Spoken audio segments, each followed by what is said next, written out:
Spring, 1519. Tenochtitlan, the Valley of Mexico. The first light of dawn spills over the volcanic peaks of Popocatépetl and Iztaccíhuatl, washing the Valley of Mexico in molten gold. Beneath the mist, a city glitters like a mirage. Tenochtitlan, heart of the Aztec Empire. Canals slice through it like veins of silver, carrying canoes laden with cacao, obsidian, and bright-feathered quetzal plumes. In the distance, the twin temples of Huitzilopochtli and Tlaloc rise above the Great Pyramid, smoke from morning offerings spiraling into the sky. Atop the temple steps, Montezuma II stands in silence. His headdress of emerald and gold catches the rising sun. Below him, drums echo like thunder as warriors in jaguar pelts and eagle feathers march in precise ranks.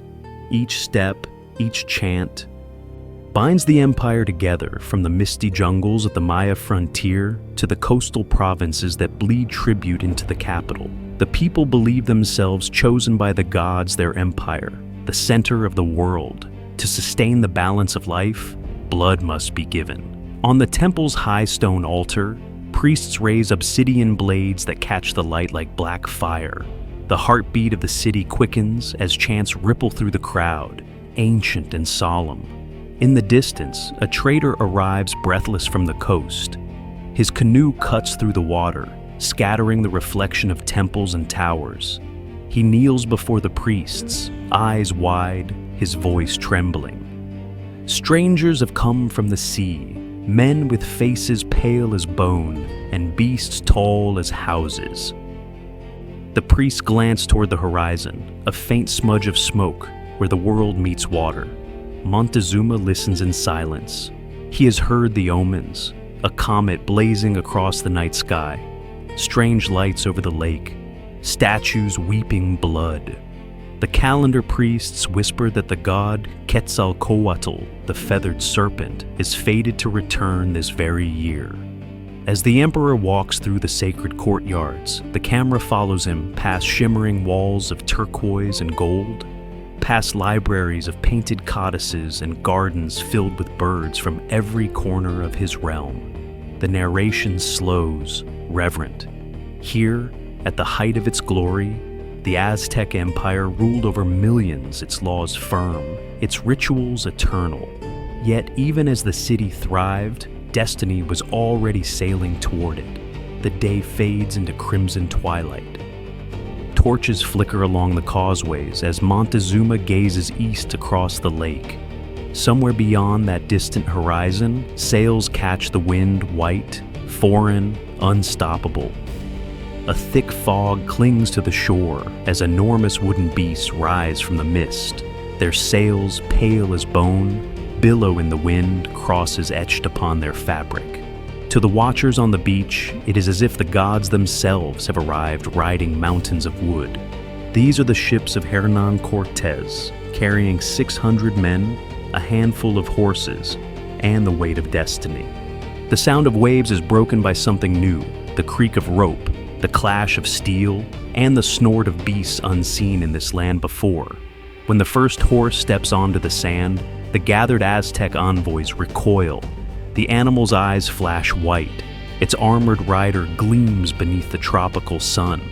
To them, man and beast are one, a living monster of iron and muscle. Cortés dismounts slowly. His beard is dark, his armor pitted from old campaigns. He kneels, scooping a handful of sand and letting it fall through his fingers. Around him, the Spanish unfurl banners stitched with crimson crosses, the symbol of conquest and faith. Beside him stands a woman, Malintzin, known to the Spaniards as La Malinche. Once a slave, now an interpreter, her eyes miss nothing. Through her, Cortés will give the newcomers a voice that the Aztecs can understand and fear. Messengers race back to Tenochtitlan, bearing gifts of gold and jade. They tell Montezuma of pale men who summon thunder from tubes of iron and ride animals that strike faster than jaguars. The emperor listens in silence, his face unreadable. He orders the strangers to be watched, not fought. If these are envoys of Quetzalcoatl, the returning god, no mortal hand must offend them. On the coast, Cortez studies the shimmering horizon. He knows the empire ahead is vast, its armies countless, but ambition burns hotter than fear. He orders his men to dismantle their ships every plank, every nail. There will be no return to Cuba, only conquest or death. We will march inland, Cortez says, toward the city of gold they call Tenochtitlan. Malintzин's voice carries his words into the humid air, translating them into the soft rhythm of Nahuatl. The native guides exchange glances not of obedience, but of awe and terror. As the sun sets, smoke from the Spanish camp rises into the blood-red sky. Drums echo faintly from distant villages. The wind carries the cries of unseen birds, and somewhere beyond the forests, Montezuma dreams of serpents, fire, and foreign gods. Summer, 1519. The highlands of Tlaxcala. The jungle fade behind them, replaced by the rugged valleys of central Mexico. Cortez's column winds its way through mountain passes, soldiers glinting in the sunlight, horses steaming with sweat, and native porters staggering beneath the weight of cannon and powder. The drums of distant villages sound like heartbeats echoing through the hills. The march is brutal. Men fall to heat, hunger, and arrows from unseen ambushes. Yet the Spanish press on, guided by Malintzin and driven by whispers of a city of gold that floats upon a lake. At night, they huddle around flickering campfires while Cortez studies the stars and the crude maps drawn by local guides. The air is thin, cold, alive with the scent of pine and fear. When they reach Tlaxcala, they find a people fierce and proud, ancient enemies of the Aztecs. The Tlaxcalan warriors swarm from the hills, their obsidian blades flashing like black lightning. For days the valleys thunder with the clash of steel against stone. Spanish armor shatters under the blows, and yet the fire tubes roar muskets spitting smoke and death. The horses charge through the ranks like spirits of thunder. Then, silence. Smoke drifts over the battlefield. The ground is littered with feathers and blood. But instead of annihilation, something else happens: respect. The Tlaxcalan chieftains, astonished by these strange warriors who fight like gods, extend their hands. Cortez accepts, smiling beneath his steel helm. Through diplomacy and calculation, the Spaniard forges an alliance that will change history. Tlaxcalan spears will soon march beside Spanish swords, thousands of native warriors ready to strike against their ancient oppressor, the Aztec Empire.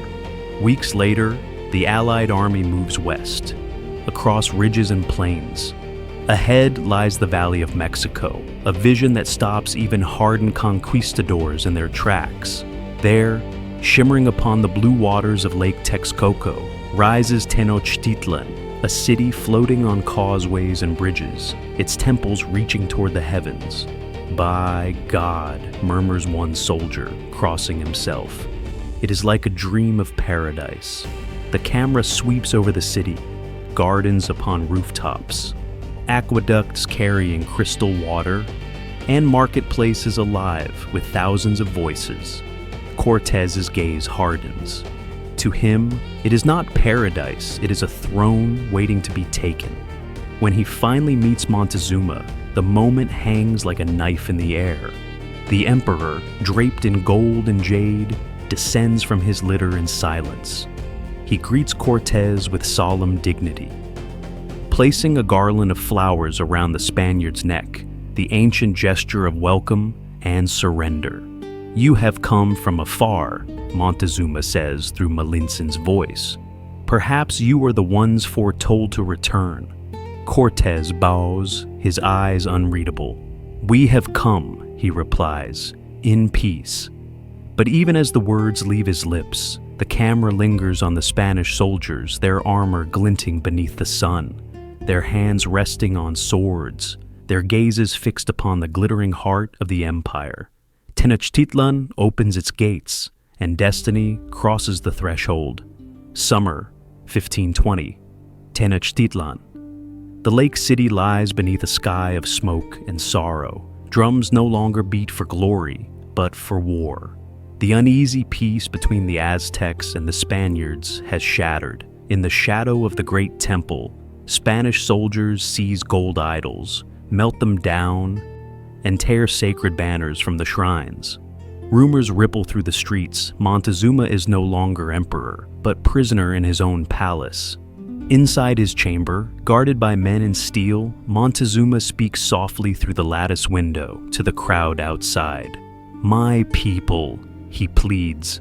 "The strangers mean no harm." Stones answer him. One strikes his brow. The Emperor of the Sun collapses into silence. That night, chaos consumes the city. Warriors surge through the causeways, their obsidian blades flashing beneath the moonlight. Conch shells sound the call to war. The Spaniards are trapped, surrounded, terrified, and outnumbered. In the darkness, they try to flee across the narrow bridges of the lake. The rain falls in sheets, mingling with blood and gold as soldiers slip, drown, and vanish into the black waters. It will be remembered as La Noche Triste, the Night of Sorrows. Cortés escapes, wounded and hardened, his dreams of conquest nearly drowned with his men. But he does not yield. In exile among his Tlaxcalan allies, he rebuilds, gathering thousands of native warriors who see in him the promise of vengeance against Tenochtitlan's rule. For months, carpenters and blacksmiths labor by torchlight to construct something unseen before on these lakes. Brigantines, small warships to rule the waters. Spring 1521. When Cortés returns, it is not as an invader, but as a storm. The brigantines glide across Lake Texcoco, their cannons booming, their sails filled with divine wind. From the causeways, tens of thousands of allied warriors surge forward. The siege begins. Inside the city, hunger takes root before the swords do. Disease smallpox spreads like wildfire. The Aztecs, untouched by such sickness before, fall by the thousands. Corpses drift in the canals. Priests chant desperate prayers to gods who no longer answer. Still, they fight house to house, bridge to bridge, until even the lake itself runs dark. At last, the Spanish breach the final defenses. Smoke engulfs the temples as flames devour the heart of Tenochtitlan. The Great Pyramid cracks and collapses. The city that had once gleamed beneath the sun sinks into ruin. When silence falls, Cortés walks among the ashes. Around him, the survivors kneel, not in reverence, but exhaustion. He looks across the water, where once the reflection of temples shimmered. Now, only smoke drifts across the surface. Here, the narrator's voice whispers, ended an empire born of gods and fire, not by prophecy, but by steel, disease, and the will of men who believe themselves chosen. The camera pulls back the valley, stretches vast and empty. The smoke from the burning city spirals upward, fading into the sky. Tenochtitlan, once the heart of the world, is gone, and the sun of the Aztecs sets forever.